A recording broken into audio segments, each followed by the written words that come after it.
മണ്ണാറശാല നാഗരാജ ക്ഷേത്രത്തിൽ ആയില്യം എഴുന്നള്ളത്തും പൂജയും ഇന്ന് നടക്കും. നാഗരാജാവിന്റെ അനുഗ്രഹം തേടി 10,000-കണക്കിന് ഭക്തർ മണ്ണാറശാലയിലേക്ക് ഒഴുകുകയാണ്.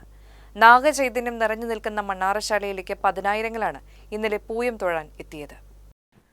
പൂയം നാളിൽ തിരുവാഭരണം അണിഞ്ഞ് പൂയം നാളിൽ നാഗരാജാവും സർപ്പയക്ഷി അമ്മയും ദർശന സുകൃതമേകി. ആയില്യം ദിനമായ ബുധനാഴ്ച രാവിലെ 4-ന് നട തുറന്നു. 6 മണിയോടെ കുടുംബകാരണവർ ആയില്യം നാളിലെ പൂജകൾ ആരംഭിച്ചു. വാസുകി ഭാവത്തിലുള്ള തിരുവാഭരണമാണ് ആയില്യം നാളിൽ ചാർത്തുന്നത്. 9 മുതൽ ഇല്ലത്ത് നിലവറയ്ക്ക് സമീപം അമ്മ ഭക്തജനങ്ങൾക്ക് ദർശനം നൽകി. ഉച്ചപൂജയ്ക്ക് ശേഷം കുടുംബകാരണവരുടെ നേതൃത്വത്തിൽ നിലവറയോട് ചേർന്നുള്ള തളത്തിൽ ശംഖ്, കുരവ എന്നിവയുടെ അകമ്പടിയോടെ ആയില്യം പൂജയ്ക്കായുള്ള നാഗപത്മകളം വരയ്ക്കും. കളം പൂർത്തിയാകുന്നതോടെ അമ്മ തീർത്ഥകുളത്തിൽ കുളിച്ച് ക്ഷേത്രത്തിലെത്തി ചടങ്ങുകൾക്ക് ശേഷം ആയില്യം എഴുന്നള്ളത്ത് നടക്കും. എഴുന്നള്ളത്ത് ഇല്ലത്തെത്തുന്നതോടെ അമ്മയുടെ കാർമ്മികത്വത്തിൽ ആയില്യം പൂജ ആരംഭിക്കും.